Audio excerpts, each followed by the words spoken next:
Screen दिसते माझी सगळ्यांना? हॅलो. Yes sir. ओके.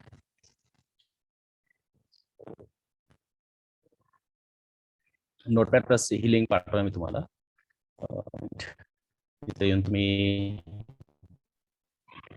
आपण येतो सुरुवातीला. सर आवाज क्लिअर नाही सर तुमचा. अच्छा, बिलकुल येत नाही आवाज क्लिअर. हॅलो. इंटरप्ट होतोय थोडा मधामधात. अच्छा, एकच मिनिट. ह्या वेबसाईट वरती आल्यानंतर हे जे लेटेस्ट व्हर्जन आहे नोटपॅड, याला क्लिक करायचं आहे. सिस्टीम किती बिटचे ते चेक करावं का तुम्हाला. 64 बिट असेल तर याला डाउनलोड करा आणि डाउनलोड केल्यानंतर ही सेटअप फाईल इन्स्टॉल होईल. डाउनलोड झाल्यानंतर याला इन्स्टॉल करायचं. Yes sir. आणि याच्यामध्ये काही म्हणजे चेंजेस नाही करायचे. सरळ नेक्स्ट नेक्स्ट नेक्स्ट नेक्स्ट. डेस्कटॉपला पाहिजे असेल तर क्लिक केलं नेक्स्ट अँड फिनिश. सो हे नोटपॅड प्लस प्लस.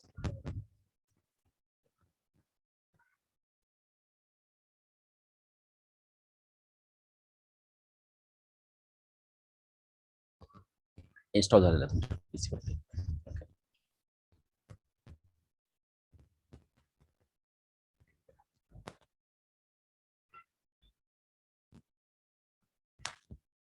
सो आपण बघणार आहे आज इंट्रोडक्शन टू HTML. राईट.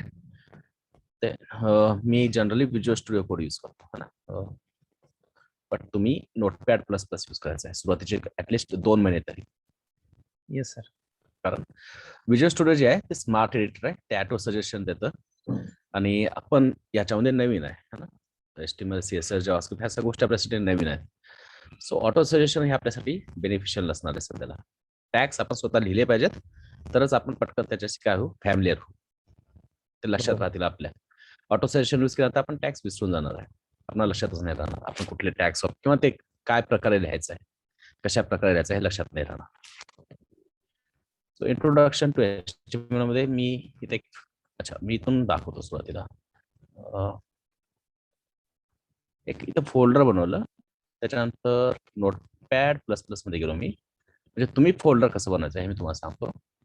ह्या फाईलला मी काय म्हणणार, फाईल सेव्ह ॲज मध्ये तुमचं जे काही फोल्डर आहे, जसं की आता मी तर आपल्या बॅचसाठी बनवलं द DTC बॅच 1 2022, किंवा तुम्हाला तुमच्या बॅचला काही नाव द्यायचं आहे, जसे की आधीची एक बॅच आहे त्याने इनविजन नाव दिलं होतं, किंवा काही दुसऱ्या बॅचेस आहेत, म्हणजे ह्या वर्षीची 12th बॅच 13 14 अशा काही कॉमन बॅचेस आहेत. तर म्हणजे तुम्ही नाव नाही सांगितलं तर मी ते बॅचचा नंबर टाकतो 1 2 3 4 10 20 असं. तुम्हाला तुमच्या बॅचला काही नाव द्यायचं आहे तर ते तुम्ही देऊ शकता. HTML इथून एक फाईल आहे, ह्या फाईलला काय म्हटलं, सेव्ह ॲज. आज आपण कुठल्या फोल्डरमध्ये काम करणार आहे, इंट्रो टू HTML है ना. तर त्या फोल्डर मध्ये मी काय करतोय, index.html फाईल सेव्ह करणार आहे. सेव्ह केली. आता ह्या index.html मध्ये मी मार्कअप वगैरे लिहिलं. ठीक आहे. ओके. सो ऑलरेडी आहे माझ्या index.html. हे आहे, हे जे काही आहे याला म्हणतात boiler plate. HTML boiler plate म्हणजे ह्या गोष्टी महत्वाच्या आहेत. बाय डिफॉल्ट इथं ह्या असल्याच पाहिजे आणि ह्याच्यानंतरच आपण काय करतो, HTML लिहिण्यासाठी स्टार्ट करतो आपल्या वेबसाईटसाठी. काही गोष्टी आपण बघून घेऊ आज काय काय, म्हणजे ह्या जे काही आता इथं हा कोड जनरेट झालेला आहे, जे मी तुम्हाला काय म्हटलं बॉयलर प्लेट आहे हे, राईट. आणि काही गोष्टी काही दिवसानंतर बघणार आहे, सगळ्याच गोष्टी आज नाही बनणार आपण. ठीक आहे. सो सगळ्यात महत्वाची गोष्ट, HTMLचं लॉंग फॉर्म काय हो, hypertext markup language. Yes, hypertext markup language. आणि हे कशासाठी यूज केली जाते, वेबसाईट क्रिएट करण्यासाठी, वेबसाईट डिझायनिंग, वेबसाईट डिझाईन म्हणण्यापेक्षा वेबसाईट डेव्हलपमेंट म्हणू शकतो, डेव्हलपमेंट. वेबसाईट डेव्हलपमेंट बनवण्यासाठी HTML यूज केलं जातं. किती मोठं जरी ऍप्लिकेशन आहे, किती मोठा प्लॅटफॉर्म आहे, विदाउट HTML तो प्लॅटफॉर्म क्रिएट आपण करूच शकणार नाही. कुठली वेबसाईट असेल, जसं की आता ही वेबसाईट आहे, मी आताच ओपन केली आहे. मी तर म्हटलं व्ह्यू पेज सोर्स. बऱ्याच गोष्टी दिसत आहेत ज्या इथं आहेत. सगळ्यात पहिल्यांदा हे डॉक टाईप HTML दिसतंय. Yes. त्याच्यानंतर हा HTML टॅग आहे, ज्याच्यामध्ये पूर्ण HTML जातो आपला. इथं पण हा HTML टॅग, इथं पण दिसतोय. Then we have head. इथं ह्या वेबसाईट मध्ये हेड टॅग आहे, इथं पण हेड टॅग आहे. राईट. Yes, sir. देन हेडच्या नंतर काही कॉमन टॅग आहेत, जसं की इथं मेटा टॅग दिसत आहेत. बरेच मेटा टॅग आहेत. इथं पण आपल्याकडे काही मेटा टॅग आहेत. ओके. आपल्याकडं टायटल आहे, इथं कुठं टायटल दिसतंय तुम्हाला? ते दिसतं title. Yes, sir. Okay. Title tag आहे. त्याच्यानंतर बॉडी हेड टॅग इथं क्लोज झाला आणि हे बॉडी टॅग सुरू झालाय. आणि ह्या बॉडी टॅग मध्ये आता ह्याने HTML टाकलेलं आहे ह्या वेबसाईटसाठी. ह्या वेबसाईटवर जे काही पाहिजे, जे दाखवायचं आहे UI वर ना. सो विदाउट HTML आपण कुठलंही वेबसाईट किंवा कुठलंही वेब ऍप्लिकेशन क्रिएट नाही करू शकणार. Okay. Yes, sir. Yes, sir. ठीक. ओके. देन मी म्हटलं हे HTML बॉयलर प्लेट आहे. तर सगळ्यात पहिली गोष्ट इथं काहीतरी डॉक टाईप HTML दिसतंय. राईट. तर हे काय सांगतं? डॉक टाईप HTML की HTMLचं कुठलं व्हर्जन आपण यूज करतो. बरोबर. सो हे जे HTMLचं व्हर्जन आहे, हे HTMLचं 5th व्हर्जन आहे. आणि हे HTMLचं 5th व्हर्जन आहे हे ब्राउझरला सांगण्यासाठी हा सिंटॅक्स लिहिला जातो. म्हणजे हे कर्ली ब्रेसेस, सॉरी, अँगल ब्रॅकेटमध्ये हे डॉक टाईप कॅपिटलमध्ये अँड देन HTML. तर जेव्हा ब्राउझर हा लाईनचा कोड काय करल, रीड करल, जेव्हा ब्राउझर ह्या लाईनचा कोड रीड करल, तर त्याला काय समजल हो, की ह्या HTML फाईलमध्ये जे काही HTML कोड लिहिला गेलाय तो कुठल्या व्हर्जनचा आहे? HTML5. HTML5 है ना. तर Yes. व्हर्जन्स तर माहिती आहेत आपल्याला. नाही सर. अच्छा, म्हणजे व्हर्जन म्हणजे काय असतं हे म्हणतोय मी. हा, HTML व्हर्जन म्हणजे काय ते हा, माहिती. ते माहिती आहे ना. Yes sir. म्हणजे एखादी कुठली गोष्ट, समजा एखादा प्रोडक्ट आहे ते लॉन्च केलं आणि 1 वर्षानंतर त्या प्रोडक्ट मध्ये काहीतरी चेंजेस केले. बरोबर. राईट. तर तोच प्रोडक्ट काय केला जातो, व्हर्जन 2 ह्या नावानं लॉन्च केला जातो. आपण प्रोडक्टचं नाव नाही बदलत है ना, त्याच्यामध्ये अपडेट करतो. त्या अपडेट झालेल्या प्रोडक्टला आपण काय म्हणतो, this is version 2, latest version, किंवा this is version 3, this is version 4, this is version 5. असं एखादा कुठलं प्रोडक्टचं नाव सांगता येईल का तुम्हाला की ज्याच्यामध्ये व्हर्जन्स असतात? हे आता आपण नोटपॅड प्लस प्लस जे डाउनलोड केलं करेक्ट. त्याच्यामध्ये. येस, है ना. दूर जायची गरजच नाहीये. जे नोटपॅड प्लस प्लसची साईट आहे, आपण इथं बघितलेलं आहे की करंट व्हर्जन काय, 8.1.9.3 3. है ना. म्हणजे व्हर्जन 8 मध्ये पण काय त्यांच्यामध्ये त्यांचे काहीतरी व्हर्जनला त्यांनी हे दिलेलं आहे, नंबर दिलेला आहे. व्हर्जन 8 मध्ये पण काय अपडेट आहेत. व्हर्जन 8 जेव्हा त्यांनी लॉन्च केला, V8 म्हटलं, मग त्या V8 मध्ये काहीतरी अपडेट आली, तर त्यांनी काय म्हटलं, व्हर्जन 8.1. पुन्हा त्याच्यामध्ये काहीतरी अपडेट आले, तर त्यांनी काय म्हटलं, व्हर्जन 1.1.1. त्याच्यामध्ये अपडेट आले व्हर्जन 8.1.2 है ना. म्हणजे व्हर्जन मग काय, सेम प्रोडक्ट असतो, सेम गोष्ट असते, त्याला पूर्ण चेंज नाही करत आपण, पण त्याच्यामध्ये काय करतो, काहीतरी त्रुटी असतात, ते आपल्याला नंतर कळतं.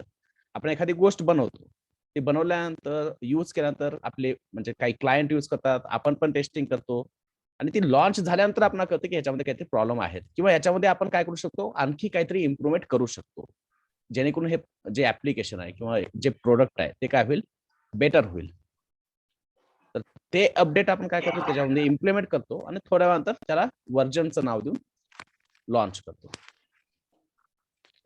जसं 2G मोबाईल होते है ना. Yes, sir. 2G म्हणजे काय, सेकंड जनरेशन है ना. त्यावेळेस 2G स्पेक्ट्रम होतं, नंतर 3G स्पेक्ट्रम गव्हर्नमेंटने काय केले, अवेलेबल Launch केले केलं. है ना, म्हणजे विकले ते प्रायव्हेट कंपन्याला. मग 3G नेटवर्क अवेलेबल असेल तर आपल्याकडे मोबाईल पण काय पाहिजे, 3G 3G supportable. 3G support करणारे. मग कंपन्यांनी काय केलं, मोबाईल मॅन्युफॅक्चरिंग कंपन्यांनी अपडेट केलं. अपडेट केलं. बरोबर. So this is called version ना. आपण जे व्हर्जन वापरतोय that is latest version and which is HTML5. HTML5 version आहे हे सांगण्यासाठी आपल्याला सगळ्यात पहिल्यांदा हे लिहावं लागतं, अँगल ब्रॅकेट मध्ये काय म्हणतात त्याला, उद्गारवाचक चिन्ह ना, एक्सप्लेन आणि त्यानंतर डॉक टाईप अँड HTML. हे सोपं आहे, सिम्पल आहे. समजा याच्या आधी मला HTMLचं 4th किंवा 3rd व्हर्जन यूज करायचं आहे, ते कोणी नाही सांगू शकत. HTML version 4 doc type.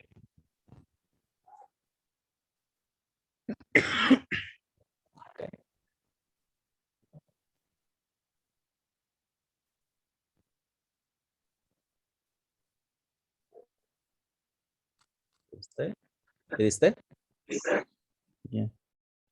म्हणजे डॉक टाईप ते सेमच आहे, HTML पण सेम आहे, पण त्याच्या पुढे त्याने काहीतरी पब्लिक नावाचं एक की टाकलाय आणि त्याच्यामध्ये काहीतरी इन्फॉर्मेशन टाकली.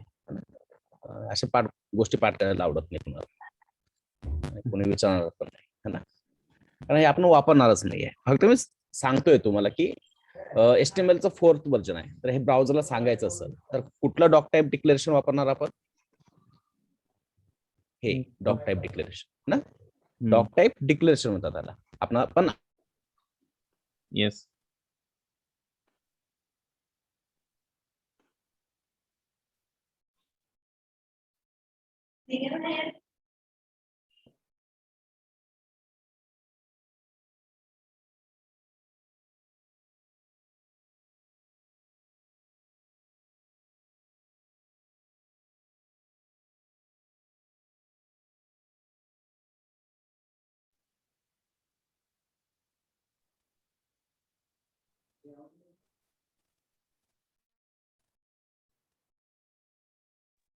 हॅलो.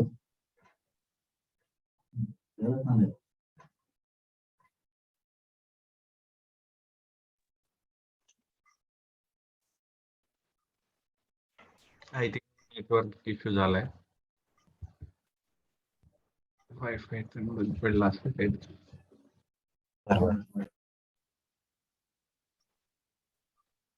येतील 1-2 मिनिटात.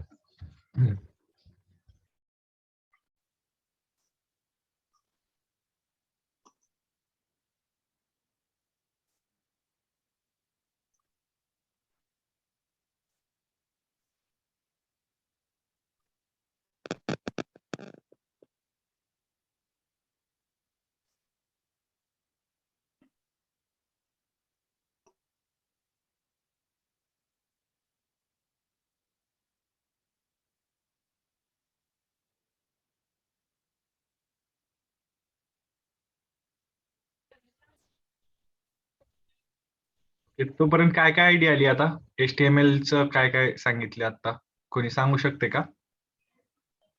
Can anyone? हॅलो. फक्त सरांनी सांगितलं की एवढंच ते डॉक्टर HTML. आवाज हळू येत आहे अभि तुझा.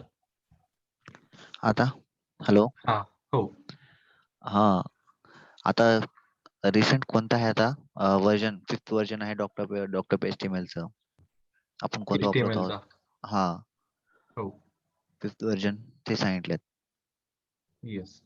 आणि HTML मध्ये हे डिफरन्सेस HTML4 पहिले 4th व्हर्जन सांगितले आणि आता आपण आता रिसेंट वापरायचं 5th व्हर्जन आहे. 5th आहे हो. हा आणि Yes. ते HTML सांगितले, HTML टॅग एक्झाम्पलला नोटपॅडचं त्याचे कोडिंग काढून दाखवले ते सर आता. ओके. सगळ्यांनी त्याच्यामध्ये- नोटपॅड केले का? हा केले. Yes sir. हा, सगळ्यांनी. कोणी असं ज्याने केलं नाही? ओके, आले सर.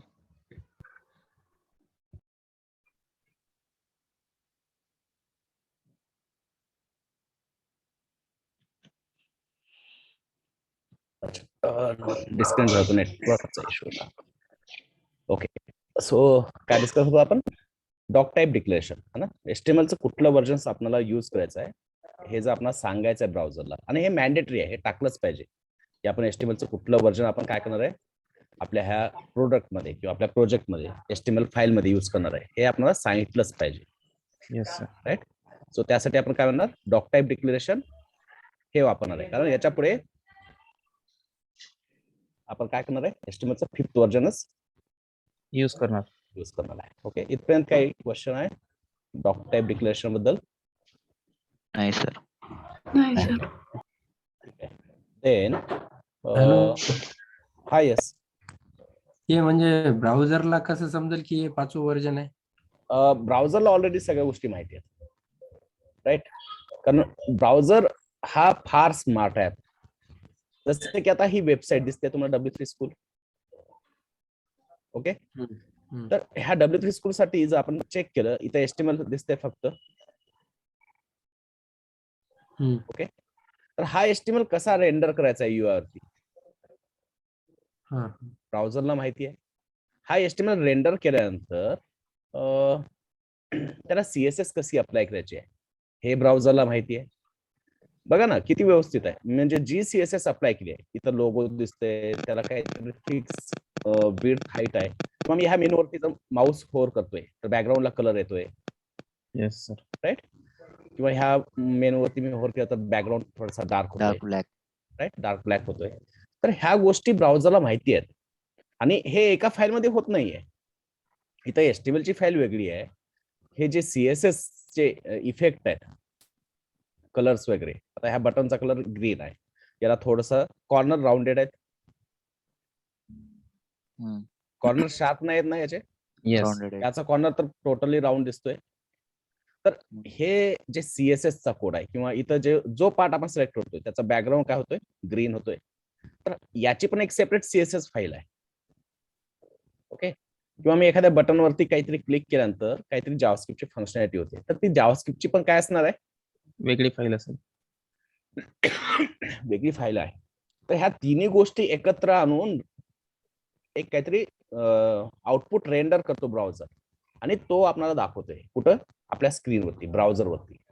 तर ब्राउझरला हे सगळंच माहिती आहे की HTML कसं रेंडर केलं पाहिजे, CSS कसं बाइंड केलं पाहिजे, जावास्क्रिप्टचा कोड कसा एक्झिक्यूट केला पाहिजे. Browser knows each and everything about web development. आता इथं जर मी आलो समजा, इथं हे लिंक दिसत आहेत. Yes Okay. सर. लिंक म्हणजे काय बेसिकली, हे फॉन्ट टाईप आहे, म्हणजे इथं फॉन्ट दिसतोय काहीतरी वेगळा. समजा मी ह्या लिंकला म्हटलं डिस्प्ले नन, ठीक आहे, चेंज नाही झालाय, दुसरीकडे वापरला असेल, बट इथं स्टाईल शीट दिसते, म्हणजे ही CSS फाईल दिसते, CSS एक्सटेन्शन दिसते, येस सर. राईट. तर मी याला एडिट ॲज HTML केलं, इथून कट केलं, काय झालं, पूर्ण बॅकग्राऊंड गेला त्याचा कलर. पूर्ण CSS नाही म्हणलं, हा लोगो बघा कसा हा. दिसतोय. तर हे कशामुळे झालं, कारण ब्राउझरला आता काय मिळत नाहीये, ती CSS ची फाईल. हा, ती लिंक नाही मिळत आहे. त्या लिंक मध्ये आपण काय केलं, CSS ची फाईल चा ऍड्रेस स्टोअर केला होता त्या लिंक मध्ये, आणि ती लिंकच आपण उडून टाकली. त्याच्यामुळे ब्राउझर काय होतं की बाबा याला तर CSS सापडत नाहीये, जे HTML आहे ते असंच दिसते, तुम्ही यूज करा. मी पेज रिफ्रेश केलं, ती लिंक वापस लोड झाली है ना, जे मी काढून टाकली ती तात्पुरती UI वर नाही. तर बरोबर. ती CSS मिळाली ब्राउझरला, HTML मिळालं, त्यानं ते रेंडर केलं एकत्र, आणि एक ब्युटिफुल प्रोडक्ट आपल्यासमोर तो शो करतो.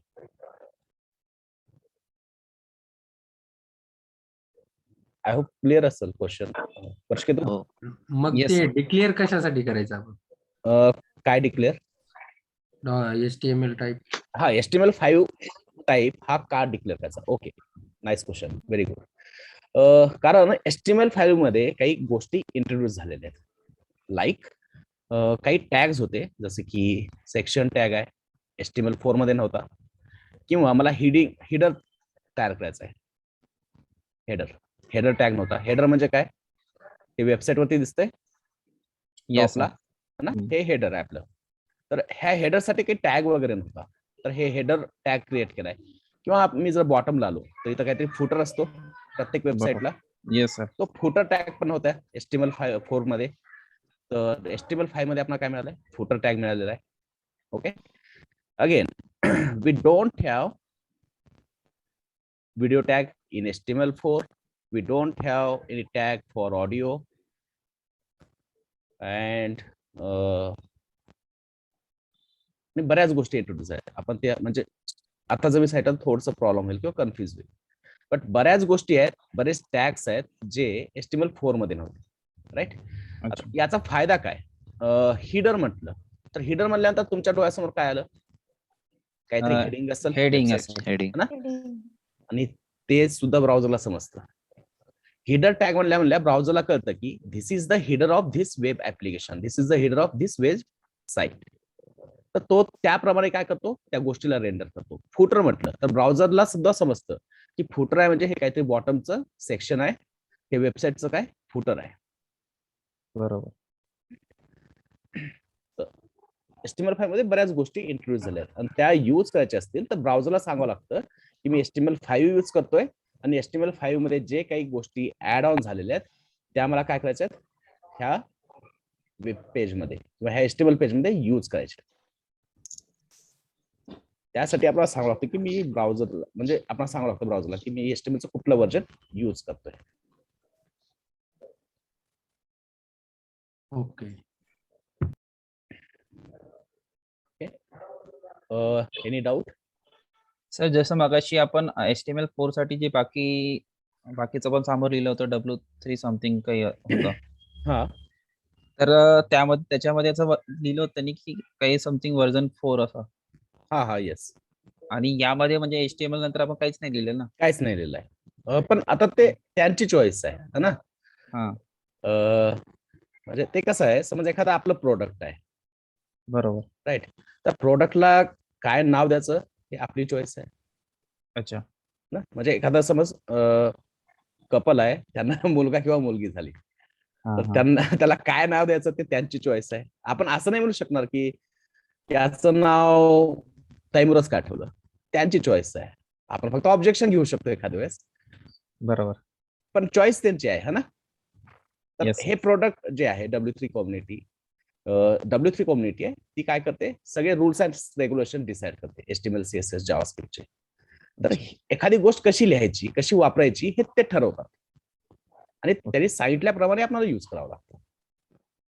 म्हणजे क्वेश्चन करेक्ट आहे की आधीच्या व्हर्जन्सला इतका मोठा कोड लिहावा लागायचा आणि हा, आता काय सिंपल फक्त डॉक टाईप आणि HTML टाकावं लागते. तर मे बी त्यांना थोडी दया आली असेल आपली की बाबा हे कोड फार लेंदी आहे, लिहिण्यासाठी गुगल सर्च करून कॉपी पेस्ट करावं लागतं, पाठ तर होत नाही. बरोबर. त्याने म्हटलं की बाबा थोडं यांची लाईफ इझी करू. तर म्हणजे अशा गोष्टी आहेत की म्हणजे ह्या अशाच का वापरायचे हा पण नाही सांगू शकत, कारण ज्यांनी क्रिएट केलंय त्यांनी सांगितलं की हे तुम्ही असंच वापरलं पाहिजे. येस. म्हणजे डॉक टाईपच नाव का दिलं, तर ते त्यांनी सांगितलं की बाबा ते ह्याला डॉक टाईपच म्हणायचं. आय थिंक क्लिअर झालं सर, है ना, तैमूरच्या Yes. एक्झाम्पल होऊन. हा. ओके, आणखी काही क्वेश्चन आहे? नाही सर. सो कुठपर्यंत होतो मी, डॉक टाईप. सो आपण आज सांगितलंच पाहिजे आणि हे मी नंतर घेणार आहे की डॉक टाईप 5 सांगणं का महत्वाचं आहे, HTMLचं 5th व्हर्जन वापरणं का महत्वाचं आहे आणि HTML 5th व्हर्जन वापरल्याला फायदा काय होणार आहे. कारण तुमच्या फर्स्ट राऊंड मध्ये जो बेसिक राऊंड होतो त्याच्यामध्ये हा क्वेश्चन विचारला जाऊ शकतो की what are the benefits of HTML5 और what is the difference between HTML4 and HTML5, right. Yes. तर मी एक्सप्लेन करेल. आपण आणखी आपला तेवढं नॉलेज नाही आहे, त्याच्यामुळे थोडस मला पण लिमिटेशन आहे ते सांगण्यासाठी. बरोबर. देन HTML, राईट, हा HTML टॅग आहे, राईट. याला आपण एलिमेंट म्हणतो. म्हणजे एलिमेंट म्हणजे काय असतं की समजा हा कुठला ब्रॅकेट आहे, अँगल ब्रॅकेट आहे, अँगल ब्रॅकेट. राईट. आणि अँगल ब्रॅकेट मध्ये आपण काय करतो, एखादा मला HTMLचा एलिमेंट वापरायचा आहे, जसं की मी हेडिंग वापरणार आहे, तर मी टाकलं H1, त्याला क्लोज केलं, याला म्हणतात H1 हा एलिमेंट आपलं सॉरी काय HTML टॅग आहे आणि ह्या टॅगला जर समजा अशा प्रकारे लिहिलं आपण म्हणजे एका अँगल ब्रॅकेट मध्ये टाकलं आणि दुसऱ्या अँगल ब्रॅकेट मध्ये असं H1 टाकलं इथं बॅकस्लॅश टाकलं तर याला आपण म्हणतो HTML एलिमेंट. येस. आणि भरपूर HTML एलिमेंट्स आहेत प्रत्येकाचं यूज केस वेगवेगळं असतं आणि ते आपण बघणारच आहे की कुठला HTML एलिमेंट कशासाठी वापरायचा. सो हे जे H1 आहे हा टॅग आहे आणि ह्या H1 ला एकत्र करून जे असं ह्या प्रकारे लिहिलं आपण अँगल ब्रॅकेटचा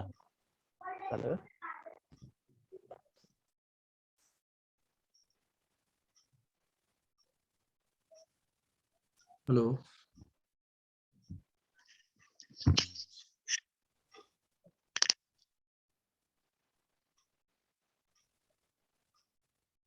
म्यूट झालंय सर तुमचं.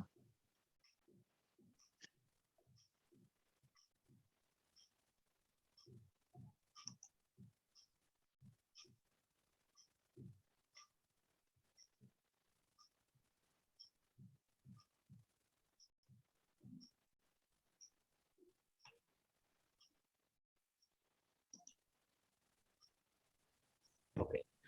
सो H1 म्हणजे काय एलिमेंट्स. टॅग आहे. आणि हे जे आपण एकत्र लिहितो याला काय म्हणतात एकत्र लिहिल्यानंतर एलिमेंट. आणि असे भरपूर HTML एलिमेंट्स आहेत म्हणजे यूज कसा करायचा कुठल्या असं नाही ना की इमेज वापरायचं तर मी इमेज कुठं पण टाकू शकतो किंवा मला हेडिंग टाकायचं आहे मला पॅराग्राफ टाकायचा आहे मला बटन यूज करायचं आहे तर ते आपण आपल्या मनाप्रमाणे लिहू शकतो. प्रत्येक गोष्टीसाठी काय केलेलं आहे त्यांनी एक एलिमेंट दिलेला आहे. तुम्हाला बटन पाहिजे तर त्यांनी एलिमेंट दिलेला आहे म्हणजे W3 कम्युनिटीनं. तुम्हाला पॅराग्राफ क्रिएट करायचा आहे तर पॅराग्राफसाठी एक HTML एलिमेंट दिलेला आहे. तुम्हाला हेडिंग लिहायचं आहे एखादा पेज आहे त्याच्यावरती हेडिंग आहे सब हेडिंग आहे तर त्याच्यासाठी सुद्धा त्यांनी काय केलेलं आहे HTML एलिमेंट्स दिलेले आहेत आपल्याला. राईट. बरोबर. इथपर्यंत काही डाऊट आहे कुणाला?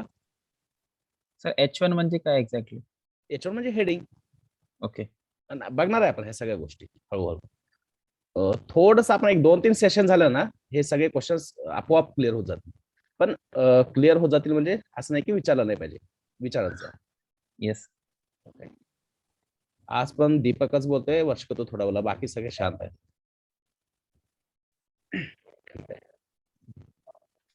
ओके.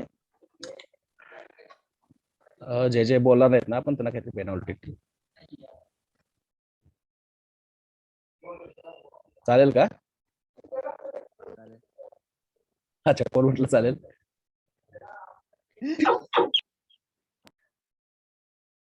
ठीक आहे ना. सगळ्यांच्या शहरात होमटाऊन मध्ये स्विगी वगैरे चालतं का? स्विगी आहे का? हा सर चालतंय. जे बोलतायत आणि मी आमच्यासाठी जे नाही बोलत त्यांनी स्विगीवरून काहीतरी ऑर्डर करायचं असं. स्वतःसाठी का? नाही आमच्यासाठी जे बोलतायत त्याच्यासाठी जे नाही बोलत त्या लोकांनी. हो सर करतो पैसे पी. ह्या गोष्टी बोलायला आपोआप अनम्यूट होतात. इथं बोलायला काय प्रॉब्लेम म्हणजे काही समजत नाहीये का? एकतर माणूस शांत काय होतो काही समजत नाहीये किंवा पूर्ण समजत आहे. ठीक आहे. सो इथं आपण काय केलेलं आहे HTML एलिमेंट यूज केलेला आहे. राईट. कुठले आपलं जर HTML पेज आहे तर त्या HTML पेज मधला पूर्ण कोड हा कशाच्या आतमध्ये असला पाहिजे? HTML एलिमेंटच्या आतमध्ये असला पाहिजे. आपल्या HTML चा पूर्ण कोड कशाच्या आतमध्ये असला पाहिजे?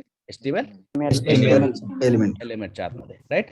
आता ह्या HTML एलिमेंट वरती काहीतरी लँग म्हणून लिहिलेलं आहे आणि त्याच्या पुढे EL लिहिलेलं आहे. राईट.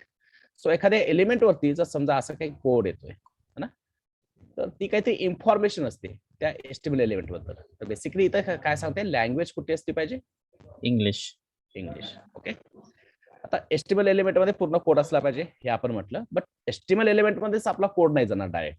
HTML एलिमेंट मध्ये 2 आणखी एलिमेंट्स येतात. कुठले? हेड आणि बॉडी. राईट. HTML एलिमेंटच्या आतमध्ये 2 आणखी काय आहेत त्याचे चिल्ड्रन आहेत. डायरेक्ट चिल्ड्रन आहेत. HTML एलिमेंटचे डायरेक्ट चिल्ड्रन 2 आहेत. कोणते? हेड आणि बॉडी. सो हेड मध्ये काय असते जी इन्फॉर्मेशन आपल्याला ब्राउझरला द्यायची, जी इन्फॉर्मेशन आपल्याला कोणा द्यायची आहे? ब्राउझर ब्राउझरला द्यायची. ही सगळी इन्फॉर्मेशन असते हेड टॅग मध्ये. हेड टॅग मध्ये आपण जे काही टाकलंय ते तुम्हाला UI वरती कुठंच नाही दिसणार. आता हा डॉक्युमेंट आहे, हा डॉक्युमेंट वर कुठं मी रन केले का हे?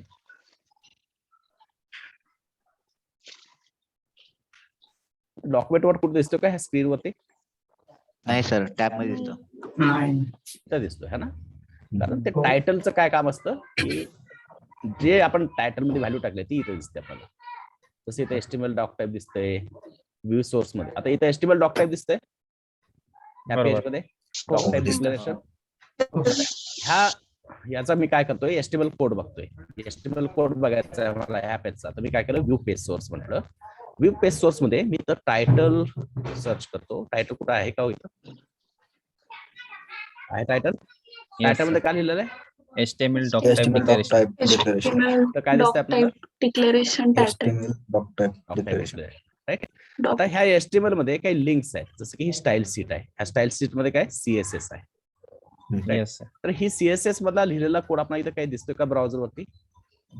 नाहीच ना, कारण तो युजर साठी नाही आहे. That information is for browser. आताच मी म्हटलं हेड टॅग इथं सुरू झालाय आपला आणि कुठं संपलाय हेड टॅग? इथं कुठंतरी खाली संपतोय इथं ना.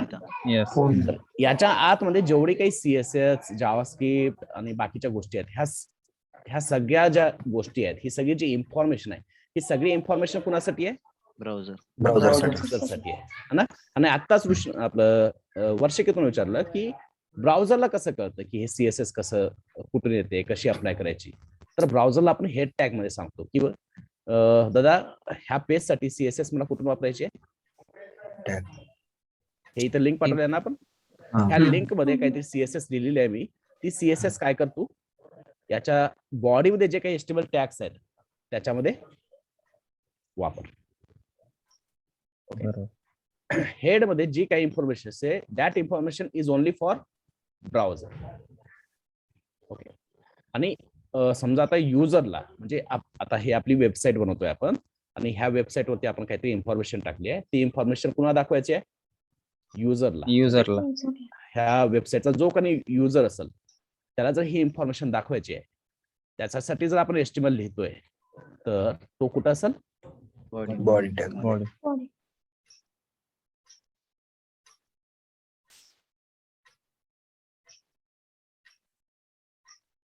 आला इथं. बरोबर. Yes.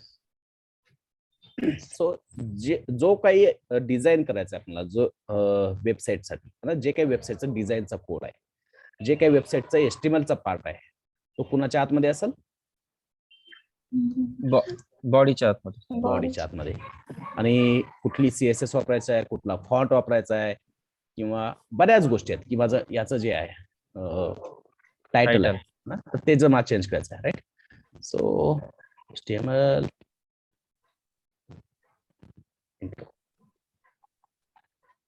झालं चेंज. तर जी इन्फॉर्मेशन ब्राउझरला द्यायची आहे ती इन्फॉर्मेशन असणार कुठं? हेड टॅग मध्ये. जी इन्फॉर्मेशन आपल्याला UI वरती दाखवायचं आहे ब्राउझर वरती म्हणजे ह्या स्क्रीन वरती, तो सगळा HTMLचा कोड कुठं जाणार? बॉडी मध्ये. राईट. सो आता हे हेडिंग आहे ना, हेडिंग बघूनच कळते. थोडस बोल्ड आहे, फॉन्ट साईज काय थोडीशी मोठी आहे ना, जवळपास 36 अराउंड असते है ना. 2 REM काहीतरी 2 EM आहे. राईट. तर हे आपण बघणार आहे EM REM वगैरे काय असतं काय नाही. थोडा वेळ लागला आपला पुढे जावं लागलं. तर ब्राउझरला हे पण माहिती आहे की H1 टॅग जर वापरतोय कोणी तर तो कसा दाखवला पाहिजे. इथं दिसतोय H1 टॅग.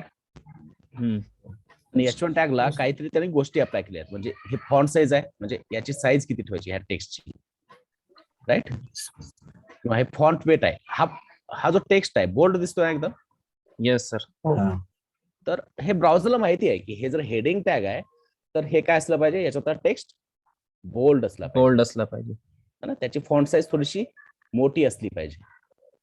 तर मी आत्ताच म्हणलं होतं म्हणजे एका क्वेश्चन वरती वर्ष तुझ्या की ब्राउझरला सगळ्याच गोष्टी माहिती आहेत. कुठला एचटीएमएल एलिमेंट कसा बिहेव करतोय किंवा त्याचं काय बिहेवियर असलं पाहिजे हे कुणाला माहिती आहे? आपल्यापेक्षा जास्त चांगलं ब्राउझरला. ब्राउझरला आहे. फक्त आपला ब्राउझरला काय सांगायचं आहे की मी जे काही वापरतोय एचटीएमएल व्हर्जन ते कोणतं आहे ते आपल्या ब्राउझरला सांगावं लागेल. मग ब्राउझर ऑटोमॅटिकली काय करत त्याप्रमाणे वर्क करत. राईट. तो आता याच्यामध्ये मी टायटल सांगितलं किंवा मेटा हे आपण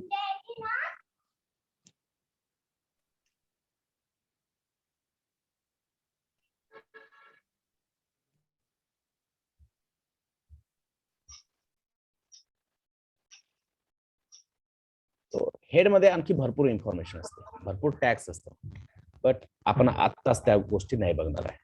जेव्हा आपल्याला गरज पडेल त्यावेळेस आपण ह्या सगळ्या गोष्टी डिस्कस करणार आहे. Okay. Yes sir. So start करू आपण काही बेसिक एचटीएमएल एलिमेंटचे इंट्रोडक्शन. ओके. काही क्वेश्चन, काही डाऊट आहे? नाही सर. नाही सर. नाही सर, नाही. ठीक आहे. सो समजा आपण वेबसाईट बनवतोय आणि त्या वेबसाईट मध्ये आपल्याला काय करायचं आहे? हेडिंग्स पाहिजेत. राईट. त्या वेबसाईट मध्ये आपल्याला काय करायचं आहे? हेडिंग. हेडिंग है ना. म्हणजे एखाद्या वेबसाईट मध्ये गेलो तर ऑफकोर्स तिथे इमेजेस असतात, हेडिंग असतं, पॅराग्राफ असतो है ना. जसं की ओल्डर एचटीएमएल डॉक्युमेंट ही काय हेडिंग आहे एक प्रकारची येस आणि सर. याच्यानंतर हा पॅराग्राफ आहे. इतर काहीतरी टेक्स्ट आहे म्हणजे पॅराग्राफच आहे समजू आपण. ही हेडिंग आहे, याच्यानंतर हा पॅराग्राफ आहे, ही हेडिंग आहे, त्यानंतर काय पॅराग्राफ आहे. राईट. सो प्रत्येक गोष्टीसाठी एक कंटेनर दिलाय आपल्याला WP कॉम्बिन.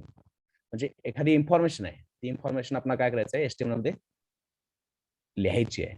तर ती इन्फॉर्मेशन स्टोअर करण्यासाठी एक कंटेनर दिलाय, त्यालाच आपण काय म्हणतो एचटीएमएल एलिमेंट.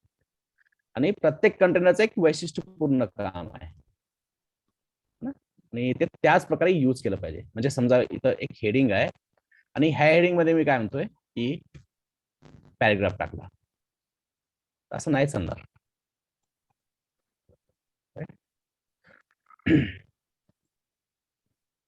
मी काय केलं हेडिंग टॅगचा यूज केला आणि त्याच्यामध्ये काय टाकलं? पॅराग्राफ.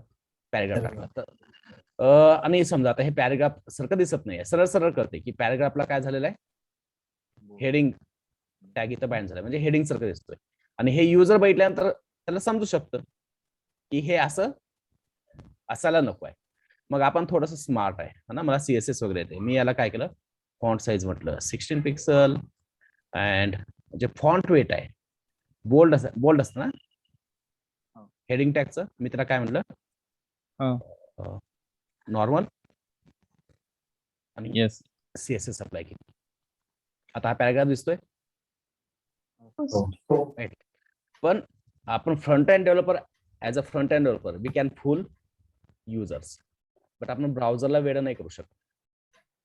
ब्राउझरला माहिती आहे की आपण काय करतोय, आपण पॅराग्राफ साठी कुठला टॅग वापरतोय, हेडिंगचा टॅग वापरतोय आणि तो पॅराग्राफ सारखा दिसला पाहिजे त्यासाठी आपण काय करतोय त्याच्यावरती CSS बाइंड करतोय काहीतरी. तर हे ब्राउझरला पटकन समजतं. आपण ब्राउझरला कधीच वेळात नाही काढू शकत. राईट. आणि असा जर कोड लिहिला आपण म्हणजे हेडिंगचे जे टॅग्स आहेत त्याचा उपयोग पॅराग्राफ साठी केला किंवा दुसरे कुठलेही टॅग्स असतील, त्याचं जे मेन पर्पज आहे ते सोडून आपण कुठल्या दुसऱ्या पर्पज साठी जर समजा ते यूज करतोय तर याला सिमेंटिक कोडिंग नाही म्हणत. सिमेंटिक एचटीएमएल लिहिणं म्हणजे काय, एखादा टॅग काहीतरी पर्पज साठी क्रिएट केलेला आहे. राईट. समजते ना मी काय सांगतोय? Yes sir. आता हा H1 टॅग आहे. हा H1 टॅग बेसिकली कशासाठी क्रिएट केलेला असेल? हेडिंग. हेडिंगसाठी. पण आपण यूज करतोय पॅराग्राफ. राईट. तर हे सिमेंटिक नाहीये. सिमेंटिक एचटीएमएल म्हणजे काय, जो टॅग ज्या गोष्टीसाठी क्रिएट केलेला आहे त्याच गोष्टीसाठी वापरणं यालाच एचटीएमएल सिमेंटिक एचटीएमएल म्हणतात. सिमेंटिक कोडिंग म्हणतात. Semantic HTML coding. आणि ज्या वेबसाईटचं सिमेंटिक एचटीएमएल कोडिंग चांगलं असतं त्याचं SEO चांगलं असतं. ज्या वेबसाईटचं सिमेंटिक एचटीएमएल चांगलं असतं म्हणजे प्रॉपर असतं की जो टॅग ज्या गोष्टीसाठी बनवलाय त्याच गोष्टीसाठी वापरणं म्हणजे त्याला म्हणतात सिमेंटिक कोडिंग. ज्या वेबसाईटचं हे चांगलं असतं त्याचं SEO काय असतं, बेस्ट असतं. आता SEO म्हणजे काय? नाही माहिती sir. Search Search engine engine optimisation. Yes, search engine optimisation. आता सर्च इंजिन ऑप्टिमायझेशन म्हणजे काय? समजा मी म्हटलं dental docs in Kothrud Pune. म्हणजे समजा मला काय दाढचं काहीतरी प्रॉब्लेम आहे आणि मी कोथरूडला राहतोय, तर मला काय पाहिजे, आसपासच्या एरियामधला एखादा डॉक्टर पाहिजे, राईट. मे बी तिथे समजा 100 डॉक्टर असतील, 100 डॉक्टरच्या वेबसाईट आहेत, बट सगळ्यात पहिल्यांदा आपल्याला काही ठराविकच रिझल्ट दिसतात. Yes sir. 100 डेंटिस्ट बघा इथं काय म्हणतात, 100 डेंटिस्ट आहेत, पण आपल्याला वेबसाईट किती दिसतात? मोजके. म्हणजे 3-4 वेबसाईट दिसतात. आता ह्या 3-4 वेबसाईट का दिसत आहेत? कारण ह्या वेबसाईटचं जे सर्च इंजिन ऑप्टिमायझेशन आहे ते बेस्ट आहे. आपण गुगलवरती एखादी कीवर्ड सर्च केलं तर तो कीवर्ड काय करतो, त्या कीवर्डची रिलेटेड वेबसाईट सर्च करतो, पण सगळ्यात पहिल्यांदा कुठल्या वेबसाईट दिसतात वरती ज्याचं सर्च इंजिन ऑप्टिमायझेशन काय असतं, जास्त असतं. चांगलं असतं, जास्त असतं, बेस्ट असतं, राईट. आणि ज्यांचं सर्च इंजिन ऑप्टिमायझेशन वर्स्ट आहे ते एकतर बॉटमला जातील, नाहीतर कुठे जातात, नेक्स्ट सेकंड थर्ड थर्ड पेजला जातात, राईट. सेकंड पेजवर तुमची वेबसाईट जाते, त्याचा यूज आहे का हो? नाही. ते तुम्ही गेलाय का आयुष्यामध्ये सेकंड पेजवर चुकून तरी? नाही. कोणीच नाही जात. म्हणजे असं म्हटलं जातं, समजा तुम्ही मर्डर केलाय तुम्हाला डेड बॉडी लपवायचा आहे, तर गुगल सर्चच्या सेकंड पेजवरती नेऊन ठेवा, कारण तिथं कोणीच नाही बघत. बरोबर आहे ना? बरोबर. मग आपण वेबसाईट बनवतोय, आपण एवढा पैसा खर्च करतोय आणि आपली वेबसाईट जर समजा फर्स्ट पेजवर येतच नाहीये तर त्याचा काही उपयोग आहे? नाही. तर आपली वेबसाईट पहिल्या पेजवर कधी येईल? तर वेबसाईटचं सर्च इंजिन ऑप्टिमायझेशन चांगलं असेल तरच फर्स्ट पेजवर येईल, राईट. आणि त्याच्यातला एक बेसिक पार्ट म्हणता येईल. बेसिक पार्ट काय सर्च इंजिन ऑप्टिमायझेशनचा, की सिमेंटिक एस्टिमल यूज करणं. म्हणजे जो एस्टिमल टॅग, जो एस्टिमल एलिमेंट ज्या गोष्टीसाठी क्रिएट केला गेलेला आहे त्याच्यासाठीच तो यूज करणं.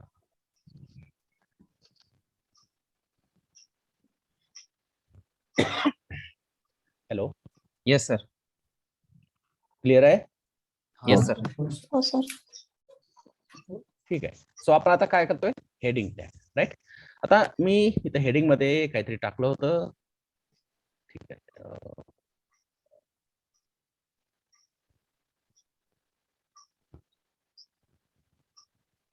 फर्स्ट हेडिंग, कुठं आहे आपलं पेज? इथं माय फर्स्ट हेडिंग दिसतंय इथं. Yes sir. ओके, बट मी इथं हेडिंग म्हणून पण लिहिलेलं आहे. हा कोड नाही दिसत UI वरती, कारण समजा एखादा कोड आहे किंवा एखादी गोष्ट आहे, समजा मी इथं काय करतोय, एक 20-25 लाईनचा एस्टिमल लिहितोय आणि त्या एस्टिमल मध्ये मी काय केलेलं आहे, माझं समजा इथं काय करायचं, लिहून ठेवायचं आहे की ह्या एस्टिमल मध्ये मी काय केलेलं आहे, हेडिंग वापरलेलं आहे. आणि इथं जर मी लिहिलं की I have use S1 tag for creating heading, तर ते ब्राउझरवरती जाईल. Yes sir. ना, मी काय केलंय फक्त माझ्या माहितीसाठी की इथं काय केलेलं आहे, किंवा ह्या पेजवरती दुसरा डेव्हलपर येईल आणि त्याला समजलं पाहिजे की इथं आपण एक्झॅक्टली काय कोड केलेला आहे. त्याच्यासाठी इथं काय केलं आपण, त्याच्याबद्दल इन्फॉर्मेशन लिहिली ना, काहीतरी कमेंट लिहिली त्याच्याबद्दल, राईट. तर तो ब्राउझरवरती दिसला नाही पाहिजे, कारण ते आपल्यासाठी आहे, डेव्हलपर लोकांसाठी आहे. बरोबर ना? बरोबर. सो असा जो काही पार्ट असतो जो फक्त डेव्हलपर लोकांसाठी ह्या पेजवर आल्यानंतर काहीतरी इन्फॉर्मेशन देण्यासाठी आहे, त्याला आपण कमेंट करतो. आणि कमेंट करण्यासाठी काय, अँगल ब्रॅकेट, त्याच्यानंतर आपलं एक्सक्लेमेटरी, 2 हायफन आणि त्याच्यानंतर हायफन हायफन अँगल ब्रॅकेट. याच्यामध्ये तुम्ही जे काही जरी टाकलं तो ब्राउझरवरती शो नाही करत ना. जो कोड तुम्हाला ब्राउझरवरती नको आहे, काहीतरी इन्फॉर्मेशन आहे, डेव्हलपर साठी आहे इन्फॉर्मेशन किंवा आपल्या स्वतःसाठी इन्फॉर्मेशन आहे, जसं की आता मी काय म्हटलं, हेडिंग टॅग्स. याच्या पुढे मी काय करणार आहे, हेडिंग टॅग्स काय करणार आहे, स्टडी करणार आहे. तर ही इन्फॉर्मेशन फक्त ही माझ्यासाठी आहे, किंवा मी ते हेडिंग टॅगची काय करतोय, प्रॅक्टिस करतोय. तर ही ब्राउझरवरती नाही दाखवायची म्हणून आपण याला काय केलं, कमेंट केलं. Yes sir. जो कोड, जी इन्फॉर्मेशन आपण बॉडी टॅग मध्ये लिहितोय ती जर आपण ब्राउझर वरती नाही दाखवायची असेल तर आपण काय करणार, त्याला कमेंट मध्ये लिहिलं. कमेंट मध्ये लिहिणार. Clear? Yes okay. So heading साठी आपल्याकडे 6 टॅग आहेत.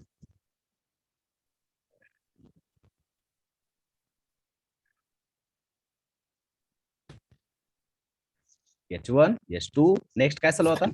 H3, H4, H5, H6. Yes, है ना.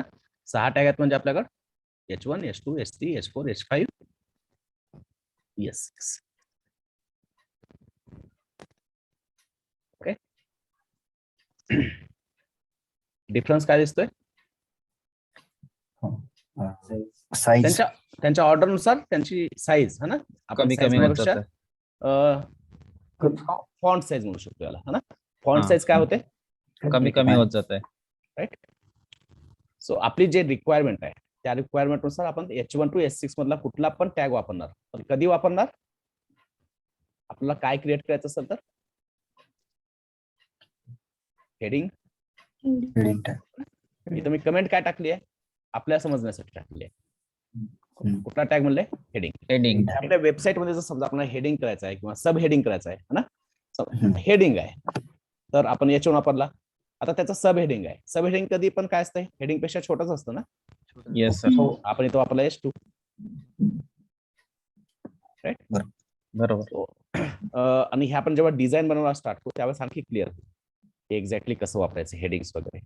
बट एक गोष्ट लक्षात ठेवायची की आपण जर समजा आपल्या वेबसाईट मध्ये हेडिंग क्रिएट करायचं आहे तर आपण कुठला टॅग वापरणार आहे, Heading tag. Heading tag. H1 ते H6 पर्यंत H6. कुठलाही एक वापरू शकतो. आता याच्यामध्ये पण आणखी एक अट आहे. समजा एखादा सेक्शन आहे, तो सेक्शन बनवताना मी H2 टॅग वापरलाय. काय करतोय, आता मी एक सेक्शन क्रिएट करतोय, एखाद्या सेक्शनचं डिझाईन क्रिएट करतोय. सेक्शन मी तर H2 टॅग वापरला, तर त्याच्यानंतर मी H1 नाही वापरला पाहिजे.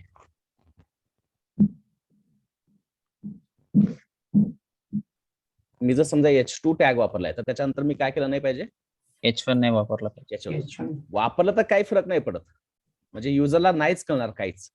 आपण CSS म्हणून ते मॅनेज करू शकतो, पण कुणाला कळतं ह्या गोष्टी, ब्राउझरला. आणि ब्राउझर काय म्हणतो, तुमचं सर्च इंजिन ऑप्टिमायझेशन व्यवस्थित नाही, कारण तुम्ही सिमेंटिक कोड नाही केलेला आहे. H1 च्या खाली, H2 च्या खाली आपण कुठले वापरू शकतो हेडिंग टॅग, S3 ते S6. आपण H1 नाही वापरू शकणार, है ना. समजा सेक्शन मध्ये काय केलेलं आहे, H2 च्या जागी काय वापरलेलं आहे, H4 वापरलं आहे. तर याच्या खाली कुठले हेडिंगचे टॅग नाही वापरायला पाहिजे आपण, H1 ते S3 पर्यंत. H1, H2, H3 हे नाही वापरले पाहिजे, है ना. वापरलं तरी नाही फरक पडणार आहे. ब्राउझरला म्हणजे युजरला काहीच नाही कळत, युजरला काहीच माहित नाही, युजरला घेणं देणंच नाहीये. युजर फक्त आपापला खुश आहे खरेदी करून ऑनलाईन सर्च, है ना. बट हे ब्राउझरला कळतं आणि त्याचा इम्पॅक्ट आपल्या त्या ऍप्लिकेशन वरती होतो. बरोबर. ओके, इथपर्यंत क्लिअर आहे? Yes sir. सो कधी पण आपण हेडिंग आपण क्रिएट करायचं आपल्या पेज मध्ये तर H1, H2, H3, H5, H4, H5, H6 यांच्यापैकीच कुठला तरी एक टॅग वापरणार आहे. बरोबर. ओके. Yes sir. ठीक आहे. समजा मला पॅराग्राफ करायचा माझ्या HTML मध्ये, काय मला काहीतरी इन्फॉर्मेशन आहे. हा येस वर्ष. याच्यामध्ये समजा हे H6 आहेत, 6 हेडिंग टॅग आहे हा आपल्या. हा त्यात जर आपण H7 केलं तर नाही, H7 डिफाईंडच नाही. काय दिसेल, दाखवता का? Yes of course.